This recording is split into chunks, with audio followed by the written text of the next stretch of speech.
네, 안녕하십니까. 저는 신영마을 1단지 112동에 지금 거주하고 있는 리모델링 추진위원장 최준혁입니다. 반갑습니다.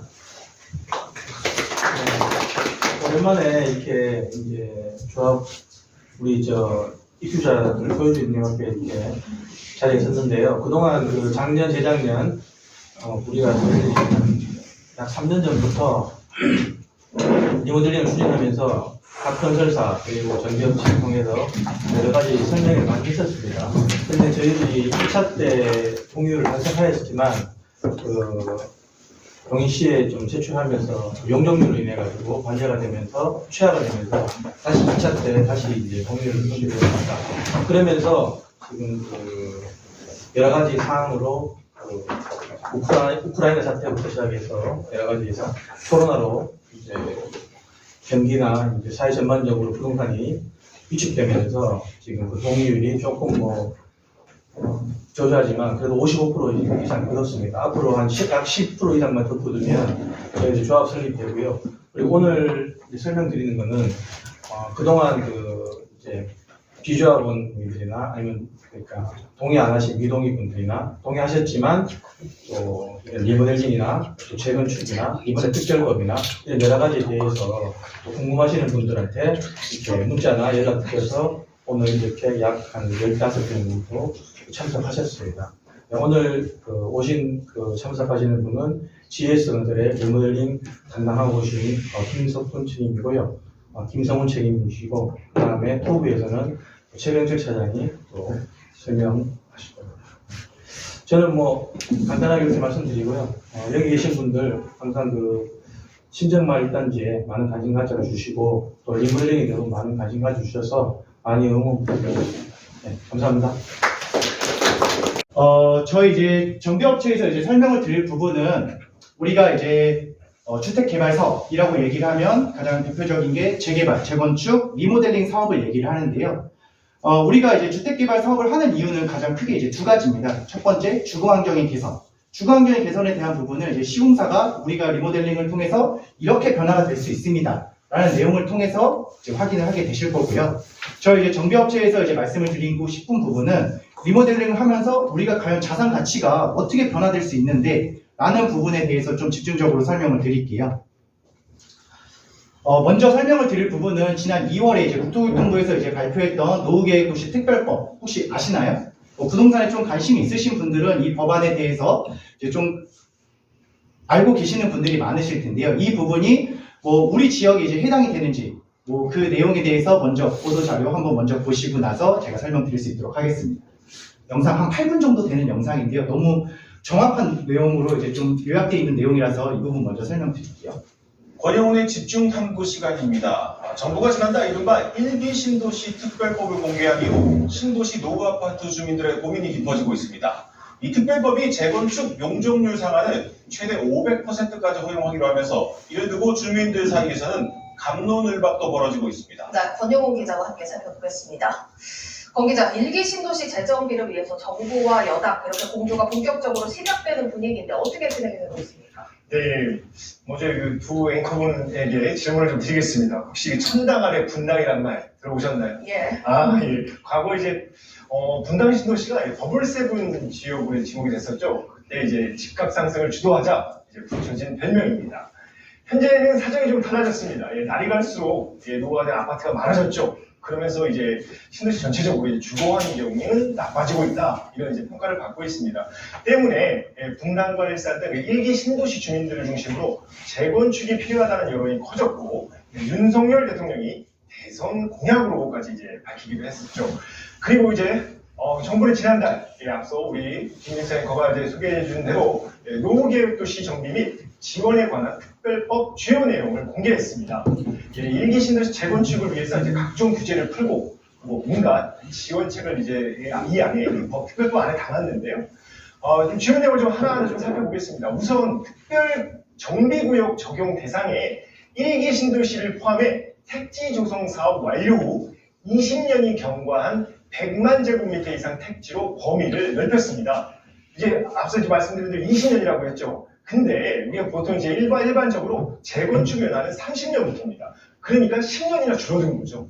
아주 이게 눈에 띄는 부분이고요. 여기에다가 안전진단을 면제 또는 완화해주고 용적률을 최대 이제 500%까지 높일 수가 있습니다.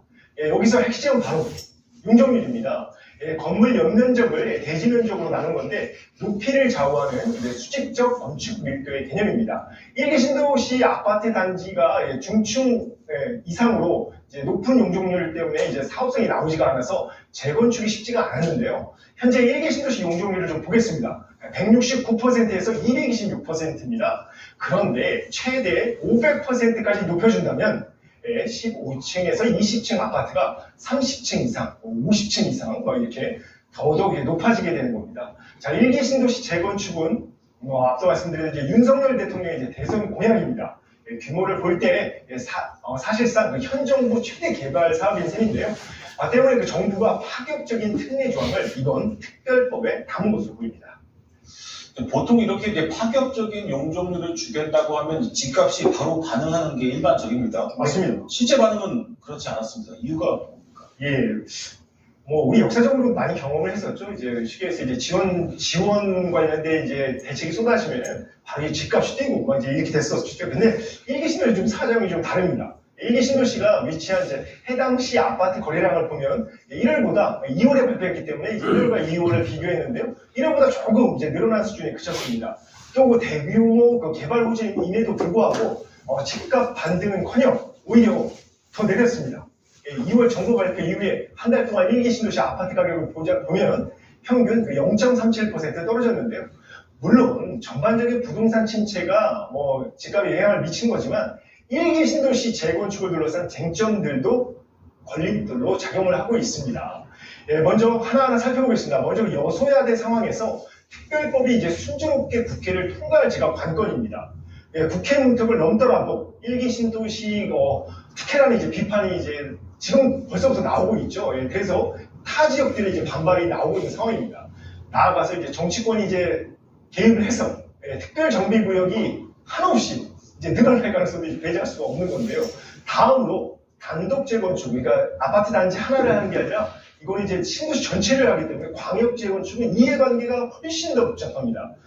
단지마다 이제 용적률, 대지 지분 등이 이제 다르기 때문에 사업성 여부를 놓고 갈등이 나타나기가 십상인데요.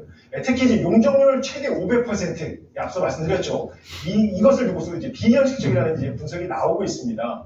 이제 공일 개발이 되면 이제 탁장 아파트가 될 거 아니냐라는 이제 우려들이 이제 나오고 있는 건데, 때문에 이제 역세권 일부 단지만 용적률 500%가 이제 적용될 것으로 보입니다. 그렇게 되면 나머지 단지에서 가만히 있을까요? 또 이제 불평불만이 쏟아지겠죠. 그리고 이제 가장 주목할 부분이 바로 약 이제 30만 가구, 이제 1기 신도시에 지금 이제 주택수가 이제 30만 가구인데 이 30만 가구가 공사비가 어디로 가야 되지 않겠습니까? 거체를 옮겨야 하는데 그럼 당연히 이제 전세 대란이 이제 불가피한 상황입니다. 여기다 이제 일단 정부는 이제 이주 대책을 이제 지자체로 공을 넘기는 상황입니다. 이제 순차적으로 단지별로 이제 이주를 하는 방향으로 정해질 가능성이 높죠. 그런데 이제 향후 이렇게 되면 1기 신도시 재건축이 이제 사업이 종료가 되려면 30년이나 걸릴 수 있다는 지적이 나오고 있습니다. 인적으로 한번 보시죠. 이해관계를 다 충족시켜서 가는 것도 오래 걸릴 수 있지만 설령 빨리 간다 하더라도 이주 대책을 확실하게 수립하지 않으면 전체적인 1기 신도시가 다 조성될 때는 20년이 아니라 그러면 30년도 훨씬 넘어갈 수도 있다라는 우려도 하고 있습니다. 네, 그리고 정부는 과도한 공공기여는 없다고 했지만 다양한 기부 체납 형태로 재건축 초과 이익을 환수하겠다는 입장이어서 지금 1기 신도시 조합들의 셈법이 이제 복잡해진 상황입니다. 광역 재건축을 통해서 용적률 인센티브를 받더라도 실익이 적고 또 시간이 오래 걸릴 경우에는 단독 재건축으로 하는 게 낫지 않느냐 이런 이제 이탈 움직임이 나올 수도 있는 상황입니다. 그래도 정부와 여당이 발벗고 나섰으니 1기 신도시 특별법 결국 예정대로 좀 진행될 걸로 보이는데 네. 그러면 어떤 단지들을 좀 주목해 볼 필요가 네, 있습니다. 결국 이제 우리 지금 권영훈 집중탐구를 보시는 분들의 가장 관심사는 그걸 것 같습니다. 그래서 어디가 수혜를 입을 건데 이럴 텐데요. 이번 특별법은 1기 신도시뿐만이 아니라 수도권 택지지구랑 이제 지방 거점 신도시를 포함해서 전국 40곳의 택지지구가 적용 대상입니다. 전문가들은 무엇보다도 이제 1기 신도시가 당연히 수혜를 입을 것이라며 그 가운데서도 판교와 성남, 미래 신도시가 주변을 둘러싸고 있는 분당 신도시가 상대적으로 이제 입지가 우수하다면 최대 수요지로 꼽았습니다. 또 단지별로 사업 시기가 앞서 말씀드렸죠. 이주 시기가 다 다르기 때문에 사업 시기가 다 달라집니다. 큰 차이를 보일 것이어서 정부가 내년에 발표하는 선도지구에 포함될 곳들을 미리 주목해야 한다고 조언했습니다. 구체적으로 초역세권이면서 통합 재건축을 추진하는 단지가 포함될 가능성이 높습니다. 자, 예를 드리겠습니다. 분당의 경우 서현역 인근의 서현동 시범단지, 그리고 일산은 일산역 바로 앞에 있는 후곡마을 아파트 단지가 대표적으로 이제 꼽히고 있습니다. 전반적으로 또 이번 특별법으로 기존 노후계획 도시들의 수혜도 이제 기대가 된다며 대표적으로 재정비 사업 추진이 빠르게 진행되고 있죠. 양천구 목동, 노원구 상계동, 중계동이라고 전했습니다. 인터뷰를 함께 보시겠습니다. 네, 상계동, 중계동은 똑같이 80년대에 조성되긴 했지만 아무래도 사업성이 떨어지는 건 사실이거든요. 용적률 인센티브를 받고 안 받고가 정말 중요할 수가 있겠죠. 이런 상계동, 중계동 같은 경우가 1기 신도시 특별법이 노후계획도시 특별법을 변화하면서 가장 큰 수혜를 얻을 지역이다라고 보고 있습니다. 네, 여기까지 듣겠습니다. 권영훈의 집중탐구였습니다. 그 노후계획 도시 특별법에 관련된 내용은 사실 여기에 나온 내용으로 다 설명이 이제 가능한데요. 그 내용을 가지고 우리 지역에 대한 이제 영향을 좀 설명을 드리면요. 아까 이제 말씀드렸다시피 이제 노후계획 도시 특별법에 대한 이제 적용 대상은 20년 이상 초과된 택지 면적이 이제 100만 제곱미터 이상인 지역을 이제 대상지로 이제 선정을 한다라고 되어 있는데요. 예를 들면 이게 1기 신도시 대표적인 이제 분당부터 해서 일산, 평촌, 삼본, 중동을 포함한 이제 그런 지역을 이제 얘기를 하고요. 우리 지역 지금 풍덕천 2동 같은 경우는 용인 수지 2지구입니다. 택지지구고요. 그 지구 같은 경우가 이제 우리 면적을 보니까 96만 제곱미터래요. 그렇기 때문에 일단은 단일 면적으로는 우리 풍덕천 2동은 대상지는 되지 않습니다. 다만 이제 법에서 이야기를 하는 게 인접한 대지를 통합해서 개발을 할 경우에는 이제 100만 제곱미터, 그 합이 100만 제곱미터 이상인 경우는 할 수 있다라고는 되어 있거든요. 그래서 풍덕천 1동이 대상지인 수지 1 택지지구, 풍덕천 2동이 수지 2 택지지구를 통합 개발을 하게 된다라고 하면은 할 수는 있습니다. 다만 앞서 말씀드린 바와 같이 선도 단지, 이 사업을 가장 빠르게 참여를 할 수 있는 이제 선도 단지로 선정이 되기에는 이제 어렵다라는 거죠. 만약에 우리가 풍덕천 1, 2동을 이제 통합 개발을 함으로써 이제 대상지에 적용이 됐다라고 이제 가정을 하더라도 우리가 아직 이제 20년이 조금 넘은 단지이기 때문에 재건축, 특별 정비구역으로 지정이 되기 위해서는 최소 4개 단지를 통합 개발하라라고 하는 거거든요. 예를 들면 우리 이제 신정마을 주공 1단지를 개발을 하기 위해서는 그 인근에 있는 3개 단지를 포함해서 통합 개발을 하라는 이야기입니다. 예를 들면 그 위에 있는 이제 현대 프라임 아파트, 그리고 그 옆에 있는 극동 아파트, 7단지 아파트, 이 4개 단지를 통합해서 묶어서 이제 개발을 하라고 하는 건데요. 그럴 때 문제는 뭐냐? 일단은 우리 입지가 사실 그 전까지는 이제 가장 초역세권의 단지로 가장 이제 이점이 있는 단지였거든요. 이렇게 4개 단지를 묶게 되면은 재건축에 대한 거는 동호수 배정이 추첨제로 된다는 걸 알고 계시죠? 우리 초역세권에 있던 입지가 우리가 이 먼 지역으로 뭐 배정이 될 수도 있고요. 그렇기 때문에 그런 이점이 이제 분산이 될 수 있다는 점. 그리고 보시다시피 지금 현재로서도 이제 용적률이 다르거든요. 이 용적률에서 어떤 단지는 조금 더 이득을 볼 것이고, 용적률이 이제 낮은 단지는 또 손해를 볼 수도 있습니다. 그런데 이런 이제 4개 단지들의 다 이해관계가 다르기 때문에, 특히나 이제 현대 프라임 아파트 같은 경우는 또 대형 평형이거든요.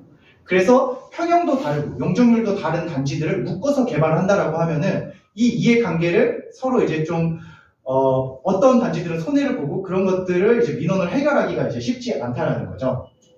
그럼에도 불구하고 우리 단지가 이 4개 단지를 통합을 해서 이제 개발을 한다 하더라도 아까 얘기했던 기부 체납에 이제 문제가 있는데요. 이 아파트 단지를 통합 개발을 한다라는 조건, 20년이 30년 연한이 되지 않은 아파트들, 뭐 용적률도 뭐 인센티브를 주고 안전 진단도 이제 완화를 해준다라는 조건은 결국 그 기부 체납을 한다라는 조건이거든요. 그럼 이 대지 면적 중에서 일부는 우리가 이제 기부 체납을 하고, 그리고 이 기부 체납이라고 하면 대표적으로 이제 얘기를 하는 게 임대주택 건설이거든요.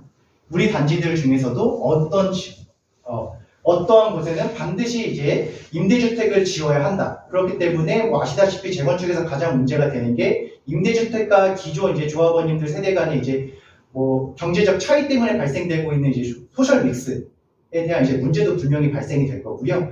뭐 최근에 용인시에서 우리 용인시가 뭐 계속 인구가 유입되고 있는 단지다 보니까 특히나 수지 1, 그러니까 풍덕천 1, 2동 같은 경우가 중학교가 굉장히 이제 부족하다라는 문제 알고 계세요?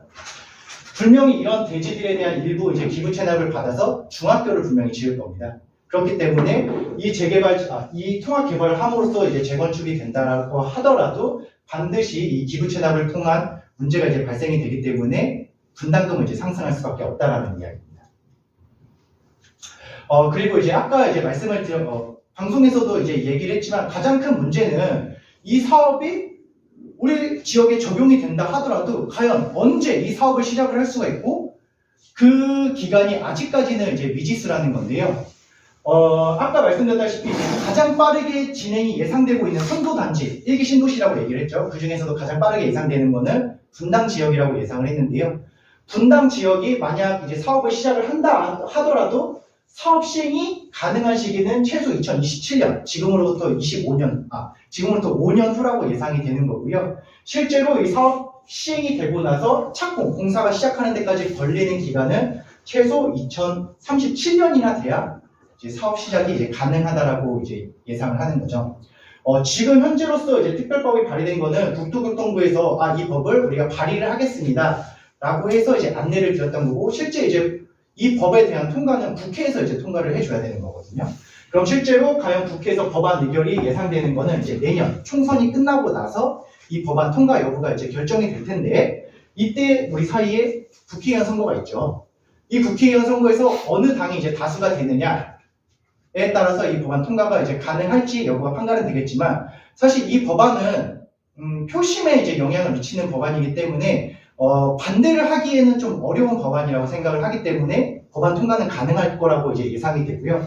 그리고 나서 쭉 사업이 이제 진행이 될 때에 2026년도에 지방선거, 뭐 우리 지자체장 선거가 있죠. 지금 현재로서는 이제 국민의힘이 우리 용인시장으로 당선되어 있지만 이때 또 어느 당이 이제 우리 지자체장이 될지는 모르겠지만 이 법을 발의한 국민의당이 또 당선이 될지 아니면 다른 당에서 이제 당선이 될지 여부에 따라서 과연 이 용인시도 이 법안에 편승을 할 것인지도 이제 결정이 될 겁니다. 그리고 나서 가장 중요한 2027년에 이제 대선 결과에 따라서 이 법안의 이제 지속 여부가 이제 결정이 될 텐데요. 그렇다 하더라도 이 법안이 이런 것들을 다 통과를 하더라도 결국 이 법안이 이제 시행되는 거는 2027년 시행이 된다라는 거는 결국 우리 이 지역이 이 재건축, 이 노후계획도시특별법에 반영이 될지 안 될지가 이제 결정이 되는 것이 이때 시기라고 보시면 될 것 같고요. 이게 결정이 된다 하더라도 행정처리, 우리가 이제 지구단위, 이 정비구역 지정이 되고 추진위도 결성이 되고 이 뭐 설계도 확정이 되고 이런 행정 절차를 하는데 걸리는 기간이 보통 재건축은 10년이라고 얘기를 하거든요. 그 10년이라는 기간이 걸쳐져야지만은 결국 37년에 착공, 그리고 공사기간 3, 4년을 거치게 되면은 결국 2040년에 입주를 할 수 있다라는 일정이라고 보시면 돼요. 그리고 또 하나 이제 가장 큰 문제는 방송에서도 얘기했지만 결국 이주 문제입니다. 아까 얘기를 했다시피 선도단지로 지금 예측이 되고 있는 단지들 1기 신도시가 약 30만 가구인데요. 그 30만 가구에 대한 이주에 대한 대책 수립을 지자체에서 자체적으로 이제 수립을 하라라고 얘기를 했던 거거든요. 만약에 우리 이제 아까 말씀드렸다시피 풍덕천 1, 2동 이 사업 대상지에 포함이 돼서 사업이 진행이 돼라고 가정을 했을 경우에 우리 풍덕천동에 이제 20년 초과된 아파트가 약 23개 단지, 가구 수로는 이제 1만 9천여 가구거든요. 이 1만 9천여 가구가 이주할 수 있는 어떠한 이제 택지를 개발을 해서 이주를 시켜줘야 되는데 지금 용인시에는 그런 택지를 개발할 수 있는 면적도 없고 이제 개발하기가 쉽지 않다는 거죠. 이 1만 9천여 가구가 뭐 어느 정도의 수준인지 좀 생각을 하시기 어렵다라고 하면은 우리 3기 신도시 중에서 이제 부천의 이제 대장지구가 약 2만 가구 수준으로 이제 공급을 할 예정이거든요. 그 정도 3기 신도시의 하나의 지역 정도만큼의 택지 개발을 해야지만이 우리 풍덕천 1, 2동에 대한 대상 가구가 다 이동을 할 수가 있습니다. 그렇기 때문에 우리가 이 1만 9천여 가구가 한 번에 이주를 할 수 없기 때문에 분명히 이제 순차적으로 이주가 될 텐데요. 2만 가구 중에서 그래서 첫 번째 가장 선도되는 5천 가구를 이주를 했다. 그럼 그 단지가 이주했다 공사 끝나고 나서 다시 입주를 하면 다른 이제 5천 가구가 또 이주를 할 거고요. 그렇기 때문에 아까 말씀드렸다시피 사업 기간도 오래 걸리지만 이 이주 문제 때문에 사업 기간은 2040년, 2037년보다 훨씬 더 오래 걸릴 수밖에 없다라는 내용입니다. 다시 한번 정리를 해드리자면요. 우리 지역이 특별법 적용 구간이 아니라는 점, 두 번째로는 사업 시기를 예측할 수 없다라는 점, 그리고 기부 체납이라든지 초과 이익 환수를 고려를 했을 때에는 분담금은 리모델링보다도 더 나올 수밖에 없다라는 점. 그리고 리모델링 같은 경우는 지금 현재 법안에서 세대수를 늘려준다라고 했기 때문에 만약에 적용이 된다라고 하면은 지금보다 분담금을 낮출 수 있다라는 점이고요. 이 법이 만약에 시행됐을 때에 예상되는 이제 문제점은 아까 말씀드렸다시피 특별정비구역 4개 단지 통합으로 정비구역으로 지정되지 않는 아파트들은 같은 구역 내에서도 재건축을 할 수 없는 아파트로 낙인이 찍히기 때문에 그런 아파트들은 이제 개발이 어려울 거고 그런 이제 형평성 문제가 발생이 된다라는 거고요. 아까 예상되는 이제 사업 시행 기간이 2027년도가 3기 신도시 어마무시한 이제 공급이 이제 발생되는 시점이거든요. 그래서 그러한 이제 너무한 이제 과도한 공급 물량이 이제 병행되는 기간이기 때문에 과연 이제 아파트 가격을 유지할 수 있을지에 대한 이제 문제도 분명히 발생이 될 거고요. 이 법안이 사실 이제 선심성 공약이라고 이제 예상이 되기 때문에 과연 이 법안이 지속될 수 있는지의 여부도 불확실하지 않다라는 정도로 특별법에 대해서는 이 정도로 정리를 해드릴 수 있을 것 같습니다. 다음으로부터는 이제 저희 결의서를 안내를 드릴 때 소유주님들께서 이제 가장 많이 질문을 하셨던 부분에 대한 이제 안내인데요. 첫 번째, 아까 우리 소유주님께서도 말씀을 하셨지만 과연 우리 단지가 재건축은 할 수 없냐라는 내용이 이제 특별법에서 설명을 드렸던 부분과 이제 동일한데요. 결국에 이 사업에 대한 부분은 용적률입니다. 여기 계시는 대부분 분들이 이제 용적률과 건폐율이 뭔지는 알고 계시겠지만 그래도 이제 한번 간단하게 설명을 드리면 건폐율 같은 경우는 우리 대지 면적에 건축을 지을 수 있는 비율, 그러니까 단일 비율이라고 생각을 하시면 돼요. 그러니까 대지 면적이 100제곱미터다. 거기에 건물을 50제곱미터를 지었다라고 하면은 건폐율은 50%라는 건폐율이라고 보시면 되고 대지 면적 똑같이 100제곱미터에서 50제곱미터짜리 건물을 4층을 지었다라고 하면은 면적으로 치면은 200제곱미터가 되겠죠. 그렇기 때문에 용적률은 200%가 이제 된다라는 건데요.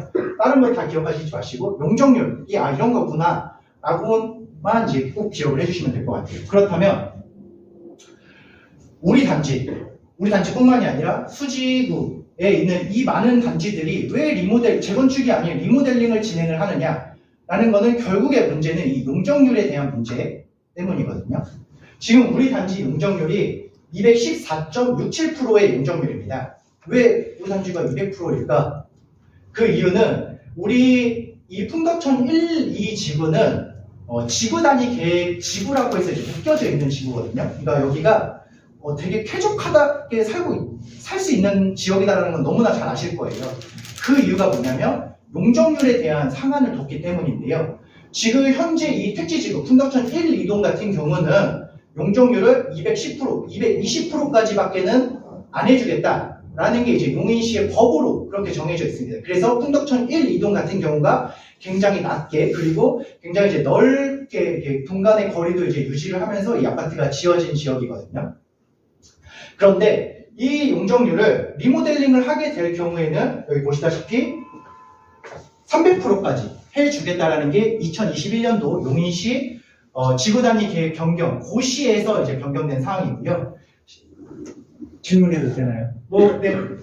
아니, 근데 여기 보면은 지금 이게 맞는지는 모르겠지만 여기에 리모델링은 용적률이 제한이 없다고 되어 있어요. 네, 맞습니다.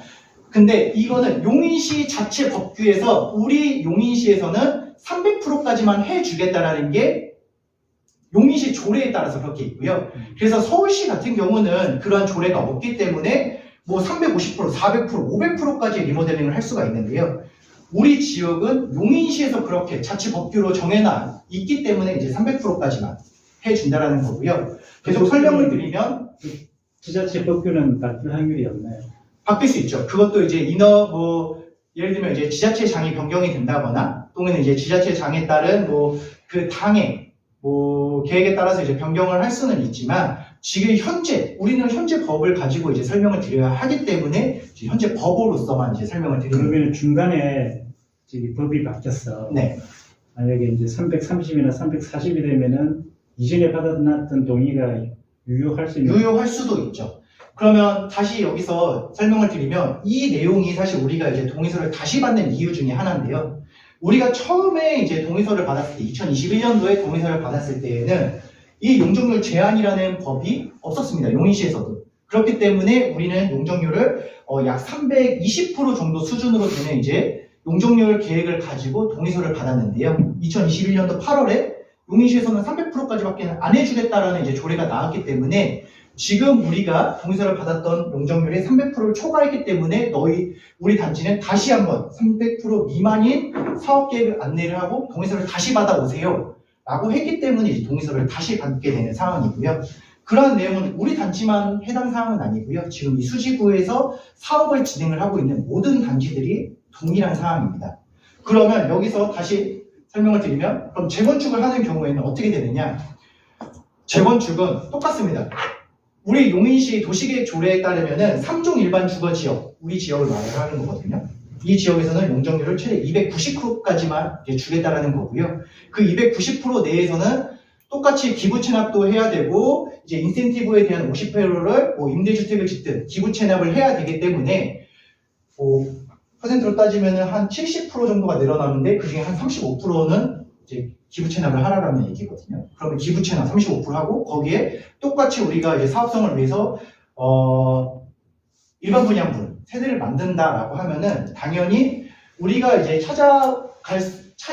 기존 이제 소유주 분들께서 이제 가져갈 수 있는 용적률은 지금 수준밖에 안 되기 때문에 결국에 문제는 평형 같은 경우가 기존 평형 정도로 들어가는 1대1 재건축이라든지 심지어는 지금보다 이제 낮은 평형으로밖에는 들어갈 수 없는 상황이 발생이 되기 때문에 우리 이 수지구에 있는 많은 단지들이 재건축이 아닌 리모델링으로 사업을 선택해서 이제 사업을 진행을 하고 있다라고 보시면 될 것 같아요. 실제로 이제 너무나 잘 아시는 음마아파트 같은 경우가 이제 작년 10월에 정비구역 지정이 됐거든요. 정비구역 지정 때에 용적률이 결정이 됩니다. 그때 보니까 기존의 용적률이 204%였대. 우리 단지랑 좀 비슷했었죠. 서울시에서 용적률을 290%까지 주겠다라는 이제 심의 결과가 나왔고 그 중에 최소한 20% 정도는 기부 체납을 하든 임대주택을 만드는 조건으로 용적률 상향을 해줬습니다. 그리고 우리 지역에서도 만약에 이제 재건축을 한다 하더라도 최대 290%이기 때문에 얼마만큼 줄지는 아직은 모르는 거예요. 정비구역 지정이 돼야지만 그때 가서 용인시에서 심의를 거쳐서 용적률에 대한 결정을 해준다는 거죠. 그런데 우리 지역에서 지금 재건축을 한다라고 이제 얘기를 들으신 분 혹시 계신가요? 알고 계시는 단지 혹시 있으세요? 아무도 없으세요? 우리 단지 여기 있는데요. 우리 단지 바로 건너편에 있는 한성 아파트가 지금 재건축을 지금 진행을 하고 있고요. 이 수지 지역에서 지금 재건축을 진행을 하고 있는 단지가 딱 3개 단지가 있습니다. 한성 아파트, 그리고 풍덕청 1동에 있는 수지 삼성 2차 아파트, 그리고 저 위쪽에 수지고등학교 있는 쪽에 있는 수지 삼성 4차 아파트. 이 4개 단지가 지금 재건축을 진행을 하고 있는데요. 아니 재건축 사업성도 없다고 그랬는데 왜 이 단지들은 재건축을 그럼 왜 하는데? 궁금하시죠? 이 단지들은 리모델링을 하고 싶어도 할 수가 없는 단지들이에요. 왜냐? 이 단지들이 이제 그 건설된 이제 공법을 보면은 이제 과거 이제 90년대, 2000년대 초반에 아파트가 정말 많이 지어졌거든요. 일기 신도시부터 시작을 해서 우리 서울 올림픽을 시작할 때부터 시작을 해서 정말 아파트가 많이 지어질 때 아파트를 빨리 짓기 위해서 이제 PC 공법이라는 방법으로 아파트를 지었습니다. 그 공법이라는 방법이 이러한 벽체를 공장에서 벽을 찍어 오는 거예요. 그리고 나서 와서 조립만 하는 형태거든요. 우리 레고 블록으로 이렇게 집을 짓듯이. 그러다 보니까 이렇게 연결 부위에 대한 부분이 이제 철근이 없기 때문에 이 부위에 대한 구조 안전성이 굉장히 불안하다는 거죠. 그렇기 때문에 좀 강도가 높은 지진이 일어나게 되면은 바로 이제 안전성에 문제가 생기기 때문에 이런 아파트들은 안전진단 연한 30년이 되지 않더라도 너희 안전진단 받을 수 있게 해줄게 라고 해서 안전진단이 통과가 되면은 30년이 되지 않더라도 재건축을 할 수 있게 해주겠다라고 했기 때문에 그 3개 단지가 지금 리모델링이 아닌 재건축을 진행을 하고 있는 단지고요.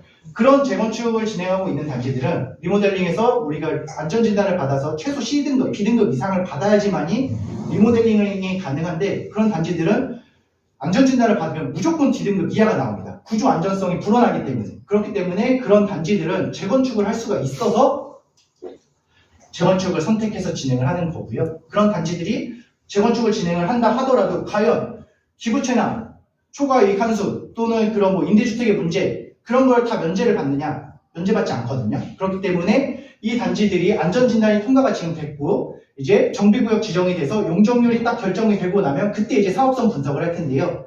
그때 과연 얼마의 분담금이 나오고 얼마의 평형으로 들어갈 수 있는지가 이제 결정이 되는지는 그때 가서 우리도 한번 봐야 되는 거죠. 근데 과연 사업성이 충분히 나올 수 있는지는 아직까지는 좀 어렵다라는 게 이제 전문가들의 의견입니다. 이 단지들이 먼저 선행이 될 거니까 한번 보시면 될 것 같아요. 그러한 이유로 지금 이제 수지구에 있는 이렇게 많은 단지들이 지금 리모델링을 진행을 하고 있는 거고요. 풍덕천 1, 2동을 포함해서 지금 수지구에만 우리 단지를 포함해서 16개 단지가 지금 이 리모델링을 진행을 하고 있습니다. 아까 노후계획도시특별법 얘기할 때 풍덕천 1, 2동에 지금 20년 초과된 단지가 몇 개 단지라고 했는지 기억나세요? 23개 단지. 23개 단지. 풍덕천 1, 2동. 그러니까 여기 지금 상현역에 있는 이 3개 단지를 제외하고 풍덕천 1, 2동의 23개 단지 중에서 지금 리모델링 사업을 진행을 하고 있는 단지가 우리 단지를 포함을 해서 13개 단지. 23개 중에서 13개 단지가 진행을 하고 있고 그 중에 재건축을 진행하고 있는 단지까지 포함을 하면은 다시 몇 개 단지죠? 16개 중에서 총 16개 단지가 이렇게 지금 개발 사업을 진행을 하고 있는데요.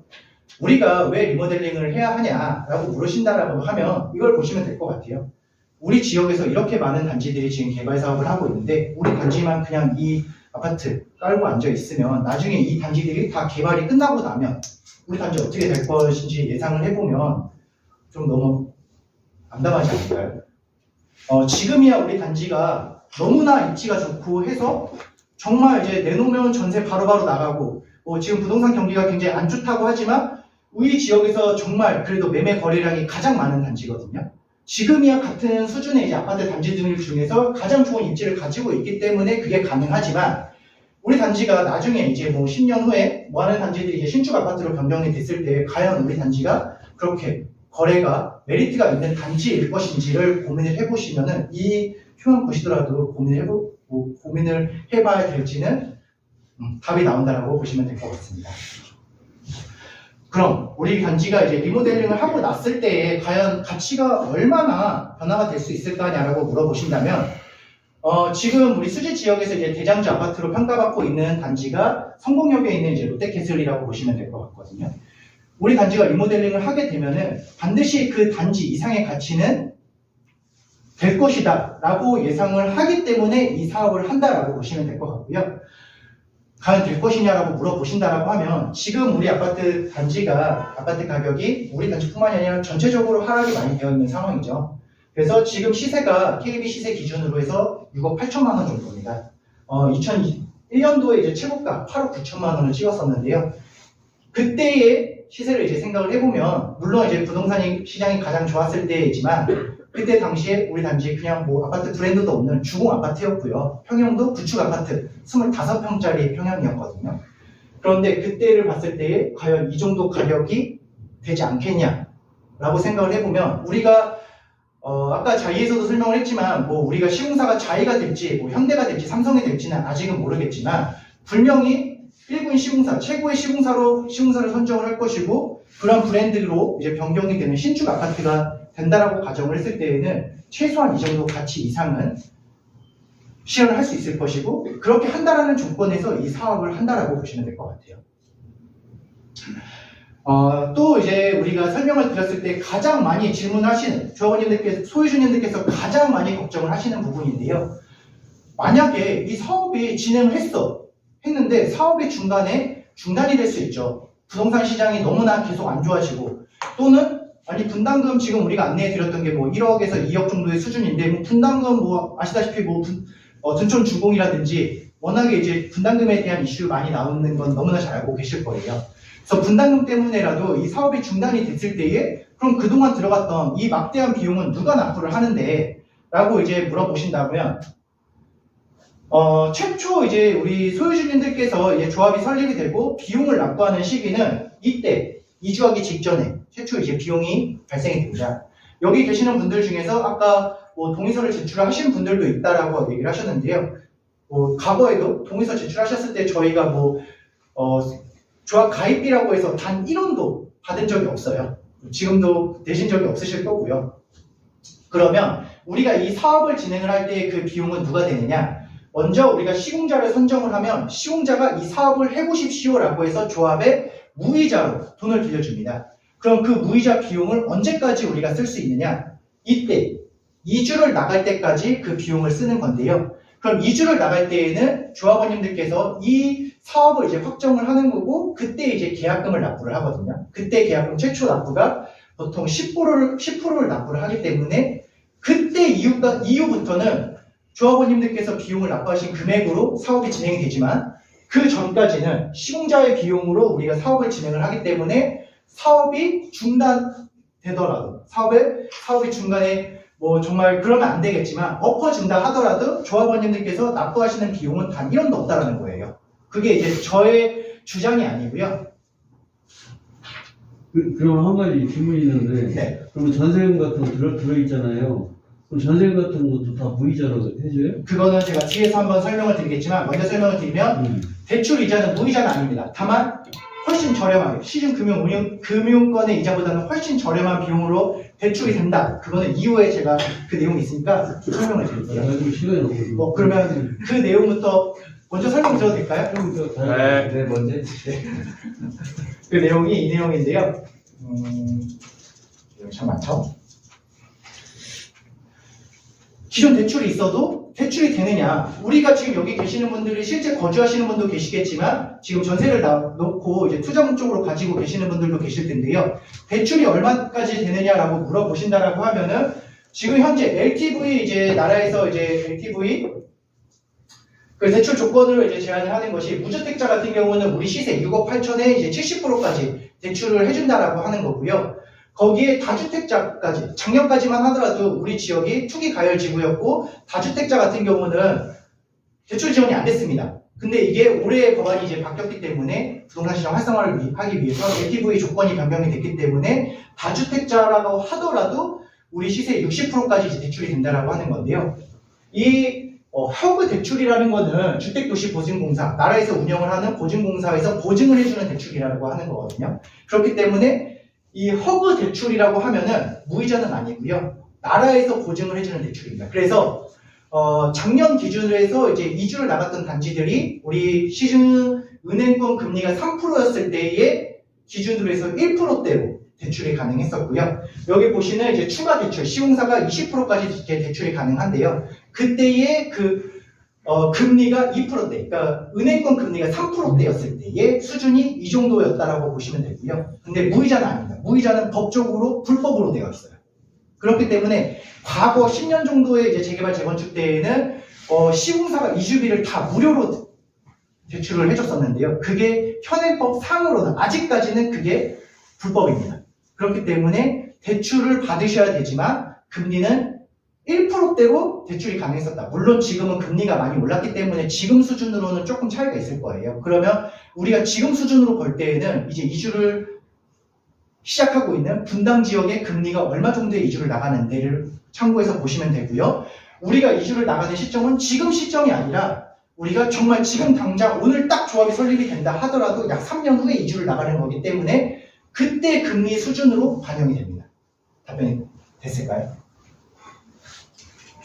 그러면 앞으로 돌아가서 쭉 설명을 드리면요. 이 부분입니다. 여기 이제 신문 보도자료를 보시다시피 다시 설명을 드리면 시공사의 비용은 사업을 하기 위한 이제 비용은 시공사가 부담을 하고 그 만약에 사업이 중단이 돼서 매몰비라고 하는데요. 그런 이제 기존에 이제 투입했던 비용을 이야기를 하는 거고 그 비용에 대한 매몰 비용을 조합원에게 청구할 수 없다라는 게 국내 지금 현재 대법원의 판례입니다. 그렇기 때문에 단 한 차례라도 이렇게 사업이 중단됐을 때 시공자가 여기 계시는 소유주분들이 결국 나중에 조합원님이 되실 거고요. 조합원님들께 단 한 번도 청구했던 사례가 없고 청구를 하더라도 대법원에서 승소했던 사례가 단 한 차례도 없다라는 거죠. 질문 하나만. 네. 앞에 페이지. 여기서 네. 지금 돈이 이제 안 들어간다고 하셨잖아요. 네. 어차피 이제 사업 기간이 길어지면 이제 비용을 어차피 마지막에는 청구가 결국은 될 건데, 네. 이 앞에 페이지에서 보면은 우리 지역에 지금 진행하고 있는 재건축이나 뭐 리모델링 진행하고 있는 지역이 많이 있는데, 우리 아파트 전체에 비해서는 좀 순위가 좀 떨어지는데, 나중에 이주할 때 한꺼번에 못 가고 순차적으로 간다고 하면은 우리가 늦게 가면 늦게 갈수록 기간이 길어질 텐데, 그때에 대한 비용이 그럼 계속 늘어날 건데, 그거에 대한 어떤 대책이나 이런 생각을 어떻게 하고 계신가요? 그러니까 이게 오늘은 간담회 자리니까요. 제가 이렇게 질문 오시는 거 바로바로 좀 답변을 드리는 방법으로 진행을 할게요. 되게 이제 좋은 말씀을 해주셨는데요. 우리 아까 말씀을 드렸다시피 이렇게 지금 수지 지역에서 굉장히 이제 많은 단지들이 이제 사업을 진행을 하고 있는데요.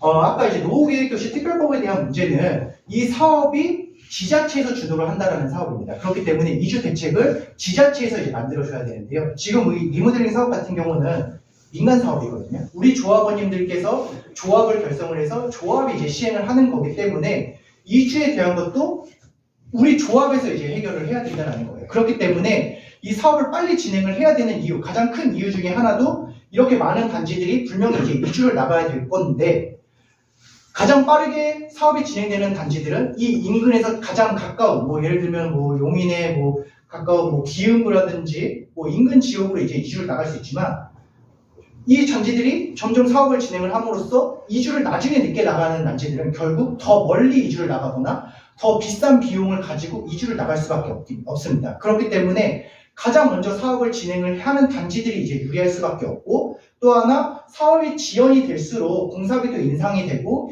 이주를 만약에 우리가 이주 기간이 지연이 되게 되면은 그 이주를 나가는 기간만큼의 대출금에 대한 이자도 발생이 될 거기 때문에 사업을 빨리 진행을 하는 것이 이익이 될 수밖에 없다라는 거죠. 됐나요? 아니면 제가 말씀드린 거는 이 기간이 이제 이주를 이제 한꺼번에 할 수 있는지도 이제 좀 궁금을 하고, 이제 그 길어졌을 때에 대한 어떤 이제 그러면은 일단 지금 조합이 설립이 안 됐으니까 설립이 되면은 어떤 식으로 좀 빨리 해서 그 기간을 줄인다거나, 그래서 네. 그 비용을 줄이는 어떤, 그래서 좀 고민을 하고 계신가요? 이 이주에 대한 사실 계획은 저희가 뭐 적정한 시기에 이주를 언제 나갈지도 이제 판가름을 해야 되겠지만요. 만약에 이제 이런 거죠. 이런 단지들이 동시에 이주를 나간다라고 하면은 너무나 이제 조합에서도 큰 손해가 발생이 되기 때문에 오히려 이주 기간을 차라리 우리는 올해 이주를 나갈 수 있음에도 불구하고 차라리 내년에 이주를 시작을 하자라고 할 수도 있을 거예요. 예를 들면은 그 이주하는 시기가 분당 지역이 리모델링이 완공이 됐을 때에 우리가 이주를 하는 게 더 유리하다라고 생각이 들면은 그 적정한 시기를 판가름을 해야 되겠지만, 이주에 대한 거는 사실 조합에서 적극적으로 계획은 수립을 하겠지만 여기 우리 1044세대에 대한 이주에 대한 방안을 100% 마련해 줄 수는 없습니다. 결국 그래서 이주에 대한 거는 조합원님들께서 이주를 어떻게 나갈까, 전세를 어떻게 구해서 나갈지에 대한 거는 이 조합원님들께서 자체적으로 좀 해결을 해야 되는 문제라고 보시면 될 것 같아요. 다만 우리가 조합원님께서 조금 더 수월하게 이주를 나갈 수 있는 시점을 고려를 하고, 또 그러한 비용을 어떻게 마련을 하기 수월할 수 있는 시점을 또 계획을 해서 이주 기간을 올해 할지 내년에 할지 아니면 내후년에 할지는 정할 수 있다는 거죠.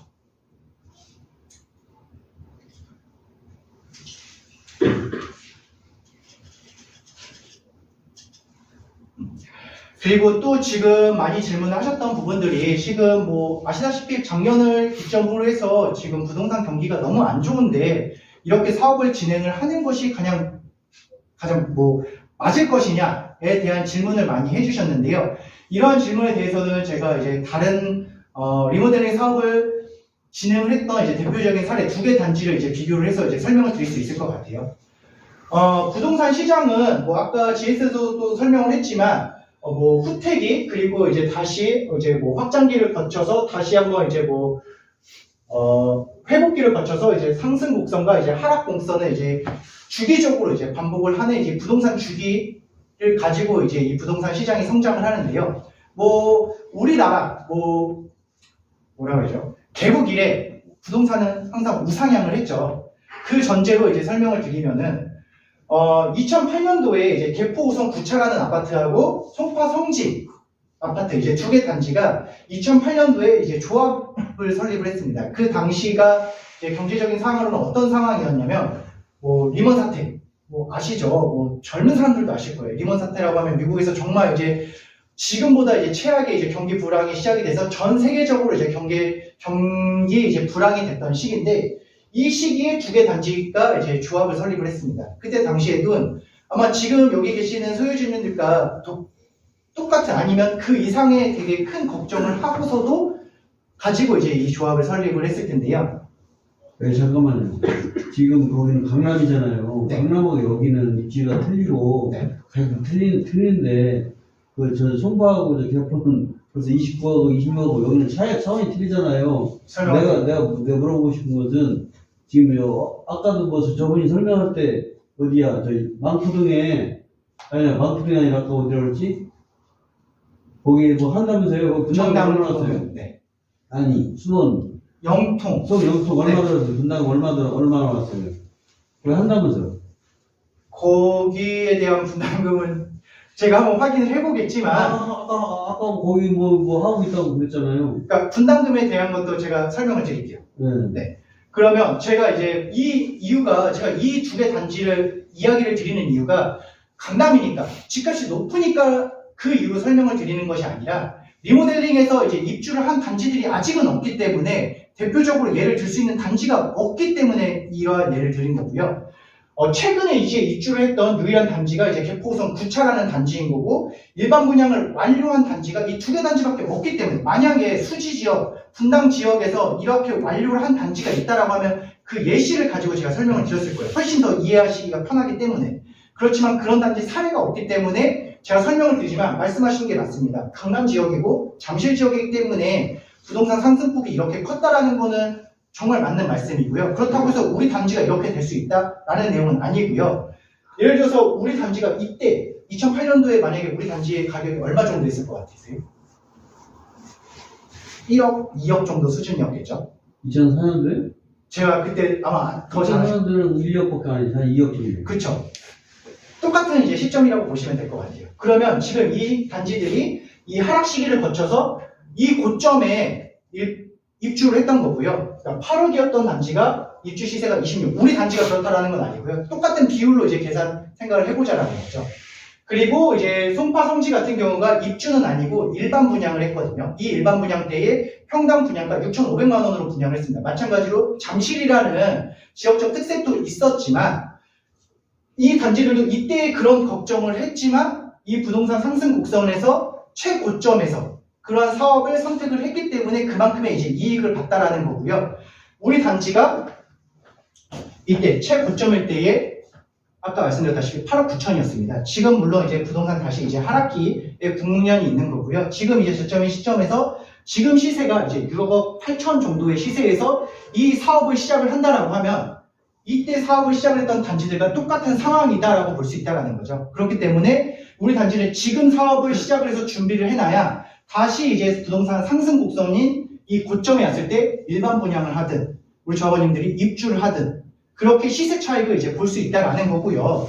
물론 이때 과연 우리가 그만큼의 이익을 실현할 수 있을지 없을지는 누구도 장담을 못하죠. 그거는 국토부 장관, 경제부 총리, 진짜 부동산 전문가, 시공사 저희라고 하더라도 누구나 이제 장담을 할 수가 없는데 다만 이거는 말씀을 드릴 수가 있을 것 같아요. 우리가 이제 이렇게 예상을 하고 사업을 진행을 하는데 이때 가서 정말 사업이 이익이 없을 것 같아 라는 이제 확신이 드신다라고 하면 이 사업을 중단을 해야 된다는 거죠. 중단을 하더라도 다시 한번 말씀을 드리지만 조합원님들께서 최초 비용을 납부하는 시점까지는 부담하실 금액이 없으니까 이 전까지 충분히 사업을 검토를 해보시고 이 사업을 할지 말지를 이제 결정을 하실 수 있다는 거예요.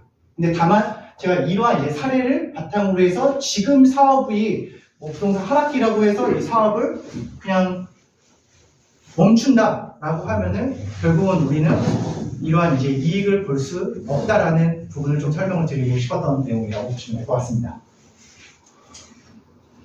그 단지들의 사례인데요. 말씀드렸다시피 그때 단지 입주할 때 굉장히 이제 가격이 많이 올랐고 이랬던 단지가 리모델링을 통해서 이렇게 변화가 됐었다.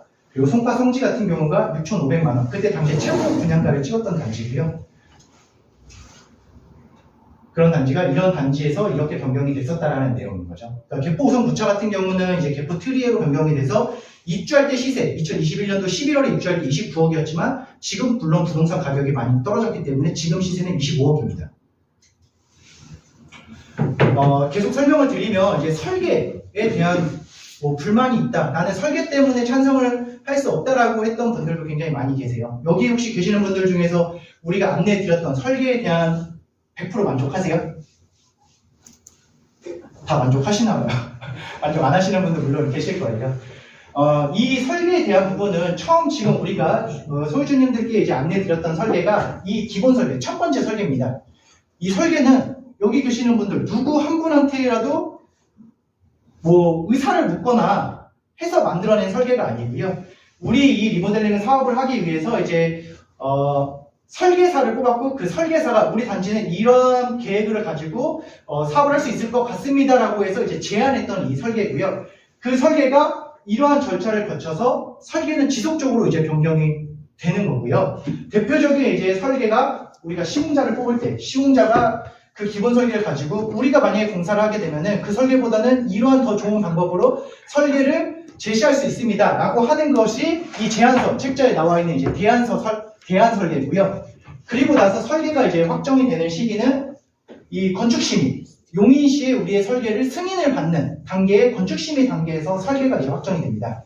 그럼 이 단계 이전에는 우리가 이제 조합원님들, 여기 계시는 소유주님들이 조합원이 되신다라고 하면은 이 설계에 대한 설문조사도 실시를 하고 그 설문에 따른 설계 변경된 사항을 공청회, 설명회를 거쳐서 이렇게 우리가 설계를 변경을 하고 있습니다에 대한 의사파악까지도 다 하고 나서 설계가 이제 확정이 된다라는 거죠. 그러면 공사가 시작이 되면 설계가 변경이 안 되냐? 그것도 아니고요.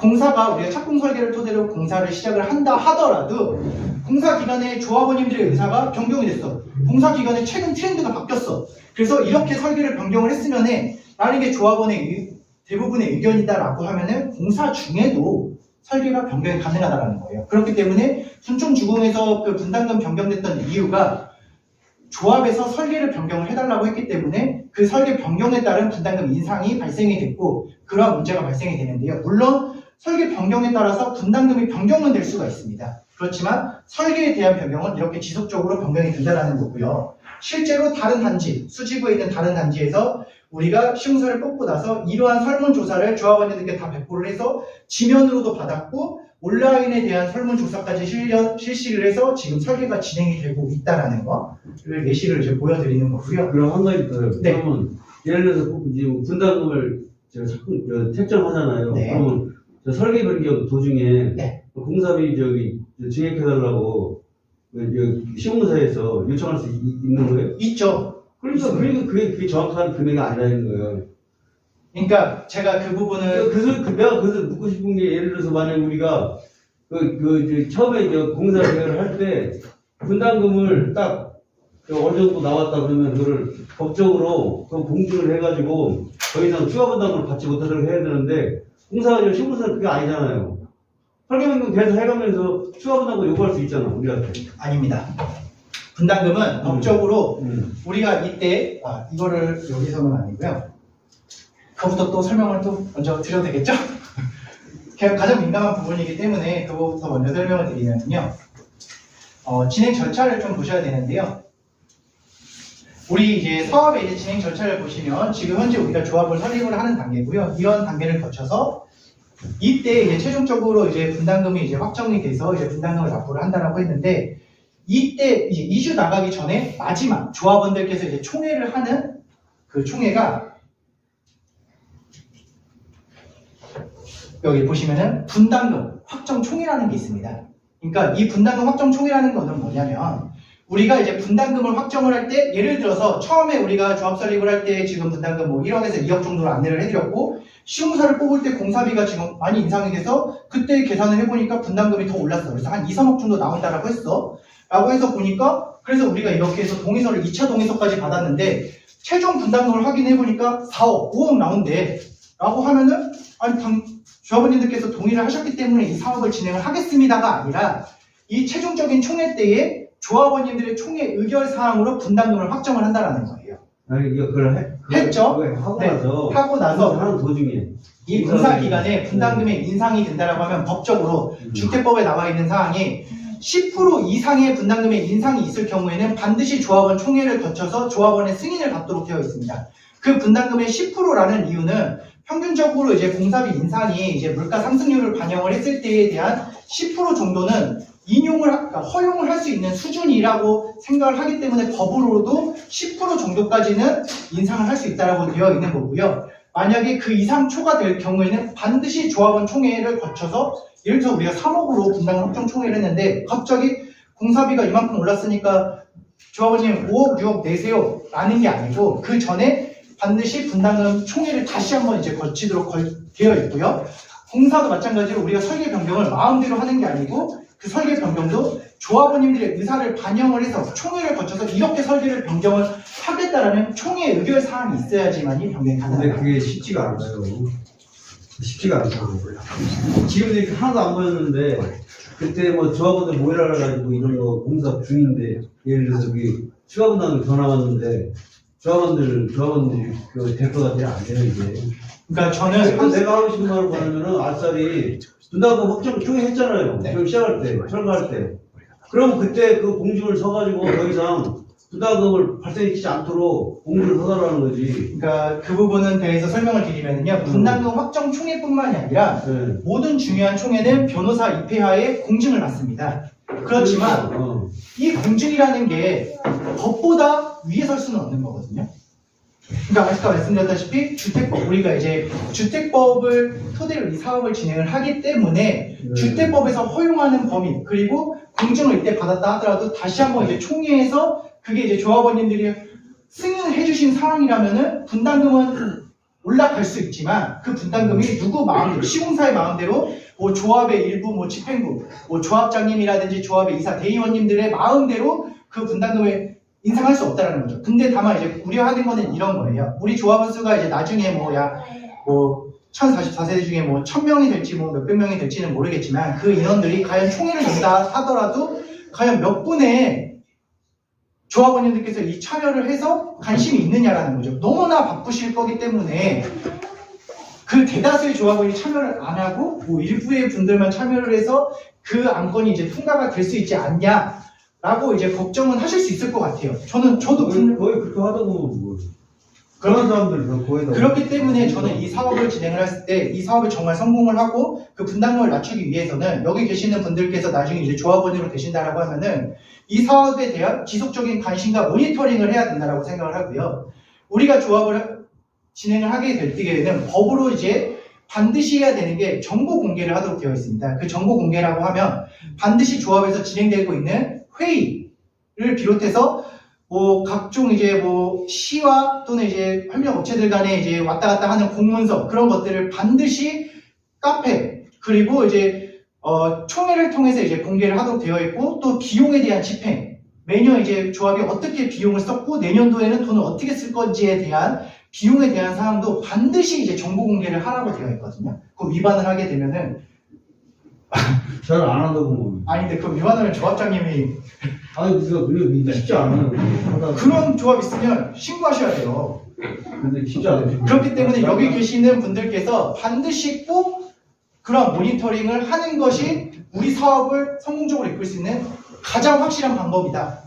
라고 말씀을 내가 드리겠습니다. 하고 싶은 말은 하지만 여기 어쨌든 간에 저 국토총회 했을 때 분담금이 제일 중요하잖아요. 네. 우리가 분담금이 얼마나 더 여기서 착지를 했는데 또 들어갈까봐 그게 걱정인가 항상. 네. 분담금이 많으면 얼마 올릴지도 모르는데 나중에 짓고 나서 하잖아요. 근데 분담금이 뭐 터무니없이 많이 나올 수도 있고 물론 들어갈 수도 있지만 그건 가봐야 하는 거잖아요. 어쨌든 간에. 근데 상황에 따라서 내가 하고 싶은 말은 어쨌든 간에 분담금 충분히 잡아놓고서 더 이상 지혜를 하지 말라는 거지. 네. 그렇게 해준다 그러면은 뭐 할 수 있는 거지만 하다가 예를 들어서 부처정과장 뭐 좀 뭐 자재 같은 거 좋은 거 안 쓸 거냐면 절약하려고 하청업체들이 뭐 제대로 이 마진 나누려고 그러지. 자의에서 짓는 거 아니잖아요. 다 하청 짓는 거잖아. 전부 다. 그잖아요. 자기 감독만 하는 거잖아. 어쩌는 거네. 뭐 자의에서 맡아가지고 짓는 건 아니잖아요. 다 하청 짓는 거지. 제가 물론 시공사는 아니지만 그래도 이제 여기 계시는 분들보다는 조금은 더 이 관련된 내용을 알기 때문에 이제 감히 설명을 드리면 자이라는 아파트가 자이라는 브랜드를 달고서 이제 아파트를 지을 때에는 말씀하셨던 대로 모든 자재와 모든 거를 뭐 자이에 이제 관련된 걸로 이제 지을 수는 없을 거고요. 그 이제 하청을 주게 될 겁니다. 물론 이제 그 시공에 대한 부분에 있어서 이 시행사라는 이제 조합에서 이제 그 사업에 대한 부분을 이제 결정을 하는 하청업체가 있고요. 시공사라고 하면은 말씀하셨던 대로 뭐 어떤 거는 또 이제 하도를 줄 것이고, 그랬을 때 이 자이라는 게 그 브랜드를 단다라는 거는 그거에 대한 이제 하청 관리까지도 시공사가 이제 한다라는 거거든요. 그러면 우리가 이제 그런 거에 있어서 만약에 하자가 발생이 되고 뭔가 문제가 발생가 됐을 때에는 당연히 그 시공을 했던 시공자가 그런 책임을 이제 가질 것이고요. 그렇기 때문에 우리가 왜 우수한 시공자를 선정을 하겠어요? 물론 뭐 예를 들면 어떠한 시공사가 좋다 안 좋다라고 평가를 하는 것은 아니지만 도급순위 1, 2, 3, 4, 5, 6, 10위권에 있는 시공자와 그 이하의 시공자 중에서 우리가 도급순위 뭐 1, 2, 3, 4, 5, 6이 되는 뭐 삼성물산, GS건설, 현대건설, 포스코건설 그런 건설사를 선정을 하는 이유들이 그런 건설사들이 그런 브랜드를 가지고 책임을 지기 때문에 우리가 그런 건설사를 선정을 하는 거고, 그렇기 때문에 그런 건설사가 공사비가 더 높은 이유가 되겠죠? 아, 물론 그걸 이해는 하겠는데, 어쨌든 내가 아까 처음 올 때마다 그 분담금이 얼마나 그걸 물어본 이유도, 우리는 사실 분담금이 제일 중요한 거예요. 네. 어쨌든 간에.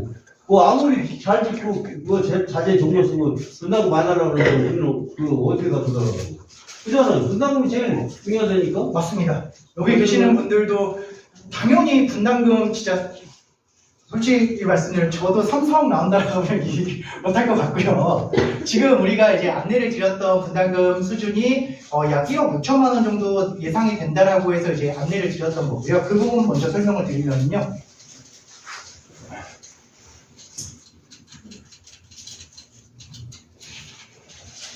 여기 이제 나와 있던 내용들이 우리가 이제 2021년도에 처음 이제 동의서를 받을 때 소유주 여러분들께 이제 책자로 안내해드렸던 이제 분담금 수준이라고 보시면 될 것 같고요. 아까 말씀드렸다시피 이제 분담금을 책정할 때 이제 가장 중요한 요소는 우리가 일반 분양을 하는 이제 분양가. 이 분양가가 우리의 수익, 우리의 분담금을 낮출 수 있는 가장 대표적인 요소라고 보시면 되고, 두 번째 우리의 분담금을 가장 낮출 수 있는 요소는 공사비입니다. 이 두 가지가 우리의 이제 분담금을 이제 가장 낮출 수 있는 방법이고요. 우리가 그때 당시 2021년도에 분담금을 안내를 드렸을 때의 평당 분양가를 이 정도 수준으로 한다라고 가정을 했던 이유는 아까 말씀드렸다시피 우리가 2022년도에 이제 8억 9천만 원을 찍었다라고 가정을 하면은 그때 당시 평단가가 3,570만 원인 겁니다. 그렇기 때문에 아무리 못해도 우리가 평단가 정말 낮게 잡았던 수준이었던 거거든요. 물론 지금은 우리 평단가 제가 강하오 씨 말씀을 드리면 지금 평당가 2,790만 원 정도 될 거예요. 굉장히 이제 많이 떨어진 거죠. 그만큼 아파트 가격이 많이 하락을 했기 때문에. 그럼 그때 당시에 우리가 예상됐던 평당 분양가는 정말 못해도 이 정도는 받을 수 있을 것이다. 왜냐하면 그때 당시 주공아파트, 구축 아파트가 3,590만 원을 했기 때문에. 그리고 공사비는 이 정도 책정을 했던 이유는 2021년도에 시공자를 선정을 했던 단지들이 우리 인근에 있는 초인마을 아파트, 신정마을 9단지, 수지 보원 아파트, 그리고 2022년도에 시공자를 선정을 했던 수지 한국 아파트, 수지 동부 아파트, 기타 단지들의 그 공사비가 540만 원 이하 정도 수준이었기 때문에 그걸 감안을 했을 때는 이 정도 수준이 된다라고 이제 안내를 드렸던 건데요. 선생님, 저희 지금 거의 2시간 다 돼가는데 되게 디테일하게 설명해 주시는 거 감사한데 지금 거 위주로 설명해 주시면 좋을 것 같아요. 과거 말고요. 네. 그럼 이 부분만 해서 제일 중요한 부분이니까 이제 설명을 드릴게요. 그럼 그때 당시의 분담금이 약 이 정도 수준으로 나올 거라고 이제 예상을 했고 안내를 드렸지만 지금 현재로서 우리 분담금이 예상을 하는 거는 이제 평당 분양가가 분명히 지금보다는 낮춰졌을 겁니다. 낮춰졌죠. 그건 확실하게 말씀을 드릴 수 있고요. 공사비도 마찬가지로 최근에 이제 시공자를 선정하고 있는 단지들의 공사비가 약 600만 원 정도 이상으로 지금 시공자를 선정을 하고 있거든요. 그래서 그러면은 그렇게 감안을 했을 때 분담금 수준은 얼마 정도 나올 것이냐고 물어본다라고 하면은 저는 뭐 확실하진 않지만 2억 정도 그 이상 정도는 나올 수밖에 없다라고 밖에는 설명을 드릴 수가 없어요. 왜냐하면 우리가 아직은 예측을 할 수가 없기 때문에. 그렇기 때문에 지금 동의서를 제출하시는 거는, 지금 결정을 하시는 거는 분담금을 모르고 나서 동의서를 제출하시는 거기 때문에 우리가 지금 제출하는 동의서가 이 사업을 하자 말자라는 결정을 하는 동의서가 아니고요. 이러한 것들을 우리가 책정하기 위한 법인을 만들자라고 하는 이제 동의서고요. 법인이 만들어져야지만 우리의 이제 감정평가사를 선정을 해서 감정가를 이제 책정을 할 수가 있고요. 시공사를 뽑기 위해서도 반드시 조합이라는 법인이 결성이 돼야지만이 시공사를 뽑을 때 공사비가 이제 책정이 되기 때문에 이 분담금을 확실하게 안내를 드릴 수 있다라는 거죠. 그렇기 때문에 지금 저희가 2021년도에 안내드렸던 이 분담금도 확정되는 분담금이 아니고 우리가 실제로 분담금이 이제 확정되는 시기는 첫 번째, 권리변동 계획 수립되는 시점에서 감정평가사가 종전 우리 아파트의 권리가를 감정을 하고요. 예상되는 리모델링을 하고 났을 때에 예상되는 시세 감정을 합니다. 그 감정은 면허가 있는 감정평가사가 감정을 하기 때문에 그 감정가를 기준으로 해서 계산을 할 수가 있고요. 그럼 이때에 우리가 대략적인 이제 정확한 분담금이 계략적으로 이제 나오는 거고 최종적인 분담금은 사업계획 승인, 우리가 이제 2차 동의를 받고 나서 이 사업을 하겠다라고 결정이 된 후에 마지막으로 분담금 확정 총회 때에 우리 여기 계시는 소유주님들이 단순히 평형별로 분담금이 아니라 각 동마다, 각 층마다 분담금이 정확히 뭐 예를 들면 2억 1천만 원, 2억 2천만 원 그렇게 분담금이 나온다라고 보시면 될 것 같고요. 그렇기 때문에 지금 분당에서 사업을 지금 진행을 하고 있는 5개 단지 중에 2개 단지가 분담금 확정 총회를 했고 지금 이제 이주를 나가는 거고요. 저희 회사에서 담당을 하고 있는 분당 매화 1단지 같은 경우가 지금 4월 달에 이 분담금 확정 총회를 하고 있습니다.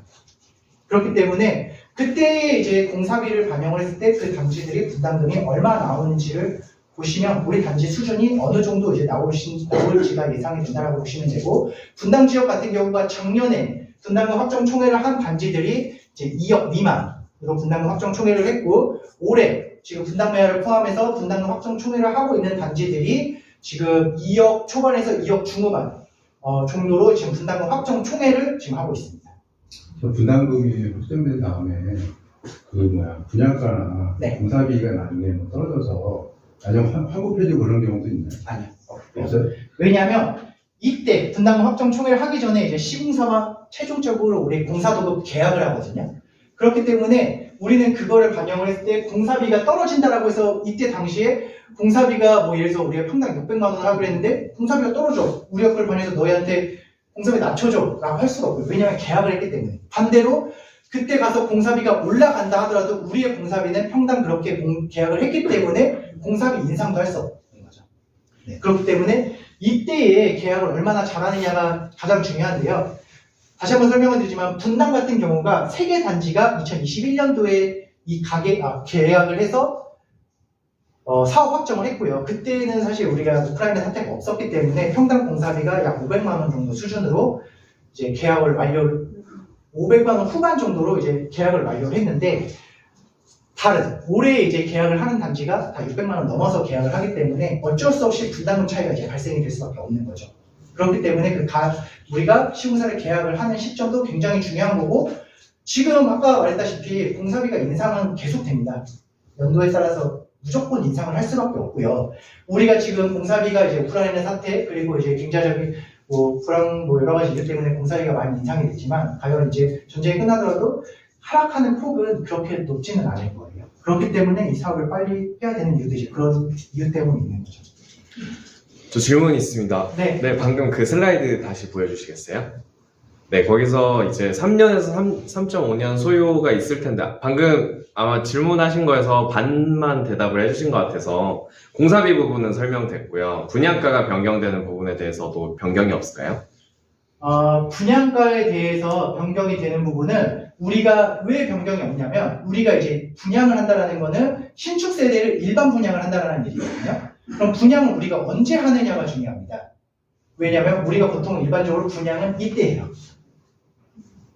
왜냐하면 분양가를 우리가 알아야 분담금이 확정이 되기 때문에 아까 말했다시피 이제 송파 성지가 6,500만 원에 분양을 했다라는 거는 이때 우리가 이제 분양을 했다라는 거거든요. 그렇기 때문에 우리가 이때 비용을 납부를 하는 거는 조합원님만 납부를 하는 것이 아니라 일반 분양에서 이제 분양을 받았던 일반 분양 세대도 계약금을 납부를 하기 때문에 이때 이후로 가격이 변동이 된다 하더라도 변동이 없다라는 거죠. 근데 예를 들어서 정말 우리가 부동산 시장이 너무 안 좋아. 그래서 우리가 분양을 이때 하지 말고 후분양을 하자 라고 할 수도 있거든요. 그 후분양을 한다라는 거는 결국은 아파트를 다 짓고 나서 이때 이제 분양을 하자라는 거거든요. 근데 이제 후분양에 대한 이제 장단점은 있는데 후분양을 한 이때 가서 이제 분양이 안 돼 버리면 분양을 못한 세대는 그대로 조합원님에 대한 부담으로 돌아올 수밖에 없기 때문에 분양을 언제 할지도 우리 조합에서 이제 선택을 합니다. 근데 통상적으로 분양을 하는 시기는 이때 분양을 하기 때문에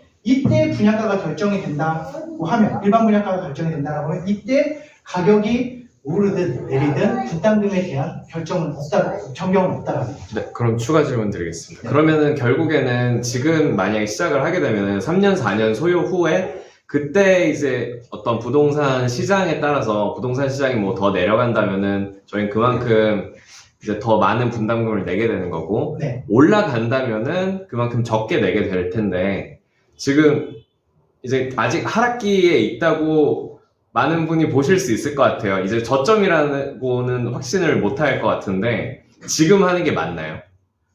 3년, 4년 후인데. 그렇죠. 이제 왜 지금 하느냐? 아까 말씀을 드렸다시피 여기서부터 이제 조합 설립부터 이 2주택까지 나가는 이 기간이라는 기간 동안 우리가 설계도 확정을 해야 될 거고 이제 이런 행정 처리를 하는 정말 이제 공사 전에 사업을 진행하기 위한 행정 처리 기간이 이제 3년이라는 거고요.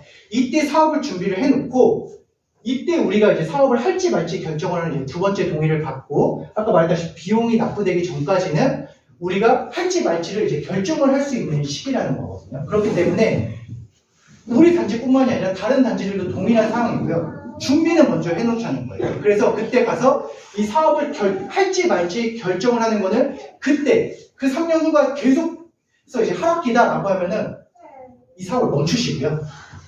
멈추시면 됩니다. 멈추시고 그때 가서 다시 이제 부동산 경기가 뭐 여러 가지 호재가 있고 부동산 경기가 이제 활성화가 된다라고 하면은 이 사업을 그때 가서 진행을 하자라는 거예요. 그런데 지금 물어보셨던 것들이 지금 부동산 경기가 안 좋은데 지금 이것부터도 이제 하지 말자라고 하면은 우리가 다시 부동산이 좀 좋은 경기가 왔을 때에 이때 시작을 하려고 하면 너무 늦는다라는 거죠. 왜냐하면 다른 단지에 비해서 우리가 너무 늦었기 때문에. 추가 질문이 있습니다. 네. 그렇게 되면 이제 멈춘다고 표현을 하셨는데 네. 이제 진행을 멈추는 거는 뭐 가능할 것 같아요. 네. 근데 그러면 진행을 멈춘 동안에는 사업비에 추가적으로 이 비용이 쌓이는 건 없나요? 있죠. 이때라는 건 뭐가 발생이 되느냐? 조합 운영비가 발생이 됩니다. 조합 운영비라고 하면은 이 조합을 꾸리기 위한 뭐 예를 들면 이런 사무실에 대한 임대료부터 시작을 해서요. 조합에서 근무하고 있는 직원들, 예를 들면 이제 급여를 보통 조합장님이 받으시거든요. 조합장님에 대한 급여, 그리고 이제 그 조합을 운영하기 위한 조합 운영비라고 생각을 하시면 되는데요. 조합 운영비가 통상적으로 우리 수지구에 있는 단지들의 조합 운영비가 보통 월 2천만 원 정도 소요가 되거든요. 그러면 1년에 못해도 한 2억 얼마 정도가 이제 나간다라고 보시면 되겠죠. 1년에 2억 얼마 정도를 감안을 하고서라도 이 사업은 중단을 하는 것이 우리한테 이득이라는 거죠. 그럼 가구당 뭐 1000세대니까 예를 들어서 1000세대니까 네. 뭐 20만 원 그 정도, 수준이겠네요. 1년 정도. 1년에. 그 외에 나가는 비용은 없죠. 알겠습니다. 제가 뭐 시간이 많이 지났기 때문에 이것만 마지막으로 설명을 드리고요. 이게 오늘 제가 설명을 드리고 싶었던 내용에 대한 이제 종합적인 내용이라고 보시면 되는데요. 오늘 당장이 아니죠. 우리가 만약에 올해 7월에 이제 조합을 설립을 했다라고 가정을 하면 지금 현재 동의를 받는 동의는 이제 이 사업을 결정을 하는 동의가 아니라 이 조합을 운영하기 위한 조합이라는 법인을 만드는 데 동의를 하겠다라는 동의고요. 그때 동의는 전체 소유주의 1044세대의 3분의 2에 대한 이제 동의를 받아서 조합을 설립을 한다라는 거고 이때 사업 시행 인가 때 이제 두 번째 동의를 받는 이 시점이 이제 최종적으로 사업을 할지 말지를 이제 결정을 하는 두 번째 동의를 받는 시점인데요. 그때에는 전체 소유주의 75%, 4분의 3 이상의 동의를 받아야 됩니다. 그래서 지금 뭐 우리가 7월 달에 이제 조합이 설립이 된다라고 하면은 실제 이주가 나가는 시점이 이제 3년 후인 2026년도에 이제 이주를 나간다라고 보시면 되고, 실제 이제 입주까지는 이제 2030년에 입주를 할 수 있을 것이다라고 이제 예상이 되는 거고요. 물론 그게 사업이 중단이 없이 가장 빠르게 이제 사업이 진행이 됐을 때를 이제 가정을 했을 때에 이제 말씀을 드리는 거고요.